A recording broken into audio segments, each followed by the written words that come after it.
Hello, my name is Gina Stamm, and I will be reading from my translation of Antoine Volodine's The Inner Harbour, out on October 7th from Univocal from the University of Minnesota Press. Logbook 1. Your memory isn't working. It's not managing to, and yet it's not for lack of trying. Lost hours, thousands of them. The Chinese words are there, just too far away. Not too timid, but as soon as you've caught one, it escapes.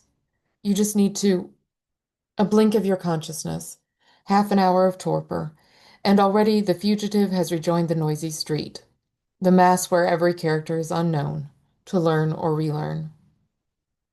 You are there in front of this oceanic language, on the edge of the Chinese world, on a precarious little beachhead where you collect the elementary mismatched expressions thanks to which you would really like to avoid being taken for an aphasic barbarian, but nothing comes to your tongue or to your mind.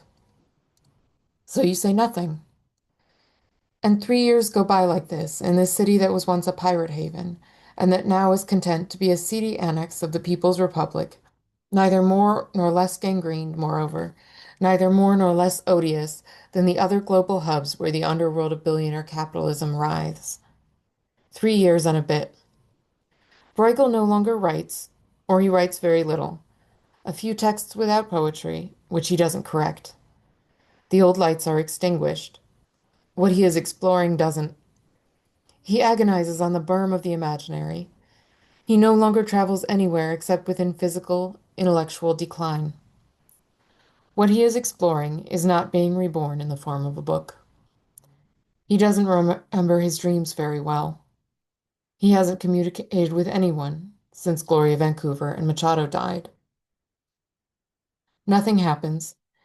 He moves forward. He wanders in the stifling heat, beneath the unexpressed but general disdain of the crowd. He crush, he brushes past the negating gaze of the individuals that compose that crowd.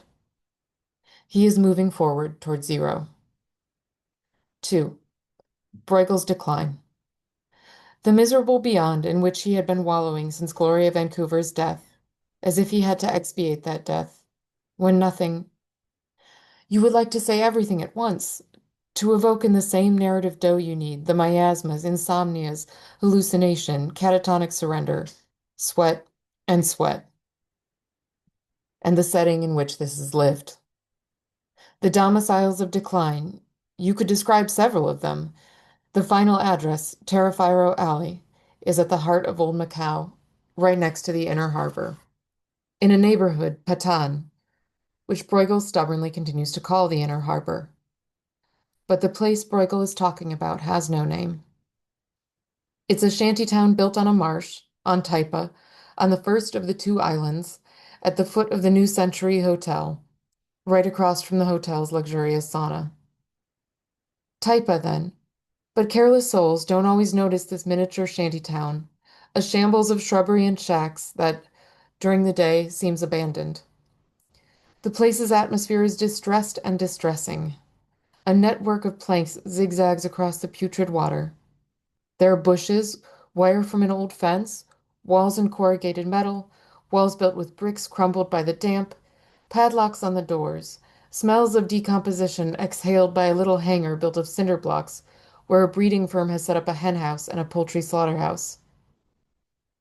At this time, in the middle of the year of the rooster, when Bruegel chose this setting to ruminate on the end of everything, some people have a restaurant in the middle of the marsh, a hole in the wall open all night.